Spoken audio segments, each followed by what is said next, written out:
What is up, everybody, and welcome to another edition of the Not So Stupid podcast. Today's episode is the first of the new year, the first episode of 2022, and I wanted to set it off for anybody working toward any kind of goal to have the right expectation and use the right phrases and kind of create more awareness around what you're actually doing in that process. And there's one word that gets thrown around so much when people are pursuing a new goal that although seems positive and well-meaning at first, can be directly harmful in helping you reach your goals. And the reason for that isn't because the word itself is bad, but it's because what it implies. And the word that I'm talking about is hope. When you have a goal that you want to accomplish, whether that is a fitness goal, whether that is a financial goal, whether that is a professional goal, or accolade or achievement, or whatever the case may be, hoping to get there is taking away all responsibility in your ability to achieve that goal. And what I mean by that is, if we think about the context in which we use the word hope and where it best fits, it's going to be in those situations where we don't have full control over the outcome or can't actively participate in reaching the outcome. So think about someone going through a hard time, a friend, a family member, an acquaintance, a coworker. They just had their cat die, for instance, right? It's a hard time, they're grieving. You can't actively help in that grieving necessarily, right? Or maybe you don't have a desire to, which is, there's nothing wrong with that, but maybe you don't want to actively participate in what's going on. Or actually, I guess a better example would be with an acquaintance, like your barber or some person you met on the train, and they're telling you about a hard time they had. They just want to share that with you. And you, again, have no control over what is happening in their life. You have no control over helping them change how they feel. So instead of participating and putting any kind of action toward that, you hope that they do well. You hope that they get better. You hope that they improve. And again, that's very positive. That's the most you could do with that situation. But when you start using that same verbiage, using that same phrasing with yourself, you are, again, taking away the odds of succeeding because you're leaving it all up to chance. You have more control over how you get to a destination, how you reach your own goals than you might realize. And hoping that you can stick to a plan, hoping that you'll get to a weight loss goal, hoping that you'll save enough, an X amount of money to buy a new house, hoping to, what's another one? Get that promotion, right? Without actively zeroing in on and focusing on the stuff you need to do to get there is directly harmful. And the people that are actively pursuing aren't hoping that they'll get there. They're hopeful that they'll get there, which is a very big difference. I looked at the definition for both of these words. Hoping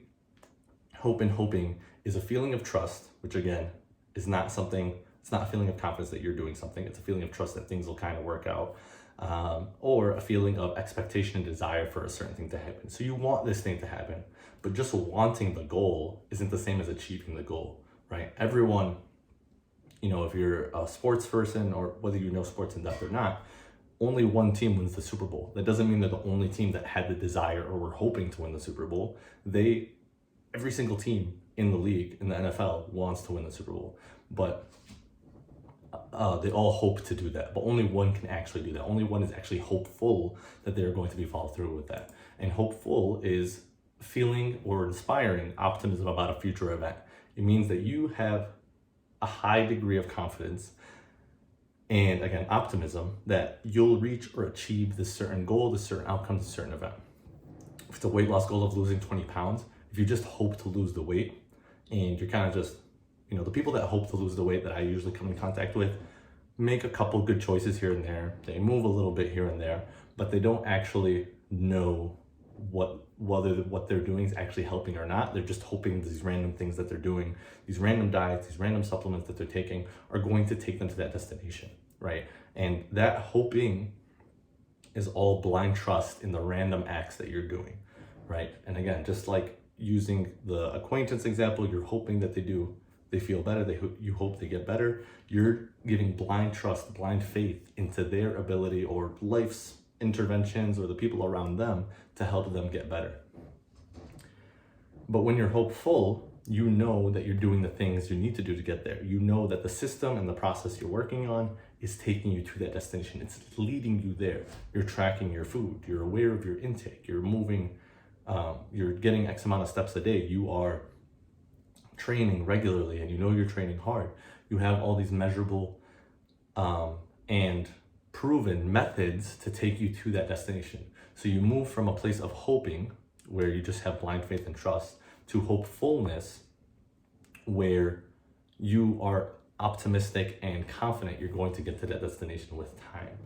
And again, I really just want to drive the point home that if you are constantly finding yourself hoping to stick to something, hoping to get to a goal, hoping to reach something, and you're never quite getting there, I challenge you to see what you can change in your control. Take back control of the situation. Instead of hoping that you can stick to this plan, make it a plan that you can actually stick to instead. That is always an option. You don't have to force yourself to fit a meal plan or a training program or whatever. You can create a meal plan, nutrition program, training program that fits you, that you know and have confidence that you can follow through with. I always, whenever I work with my clients, I don't blindly make adjustments. It's never something that I just say and they have to do. It's a collaborative experience. I'll suggest a couple things and say, what do you feel most confident that you can follow through with? Sorry, I just hit the microphone. What do you feel most confident that you can follow through with of these 2 or 3 options that I have laid out for you? And they choose what they feel hopeful in following through with, and it's going to take them to their goal. That is part of the key of having a successful training or weight loss journey or muscle building journey, is knowing that the thing you're doing is, 1, going to take you to that destination, and 2, is something that you know you can follow through with, something that you are confident that you can execute, something that will, once done repeatedly, will lead you to that ultimate goal. But it doesn't happen from hoping that it'll happen. It happens from being honest with yourself and knowing your capabilities and what you're able to shine through with. And it happens from having the guidance you need to take you there as well. You can't always do this on your own. You can't always see these things for yourself, because it takes a third eye point of view, outside eyes looking in, to help you really break free from being in your own way. So again, the word hope is well intentioned. It means well. It has a positive connotation, but it lacks in execution. It lacks ownership of your own actions, of your own responsibilities, of your own outcomes, of your own situation. You need to take that control back, and you need to be confident instead of hoping that you'll be able to execute a plan. You need to be hopeful that this plan is going to take you to that outcome, and you need to start acting instead of hoping and having that faith. So if this podcast resonated with you, and if you feel like you need that direction to get you from a hoping place to a hopeful place, feel free to schedule a free strategy call in the show notes. The link is in the show notes with me, and we can talk about setting up that plan for you, seeing where you're at, and creating a plan that you're confident in executing so that you can get to your goal. So that link is in the show notes. Make sure to click it and schedule it now before the time slots fill up. But otherwise, thank you guys for listening. Hope this was insightful, and we'll see you on the next episode.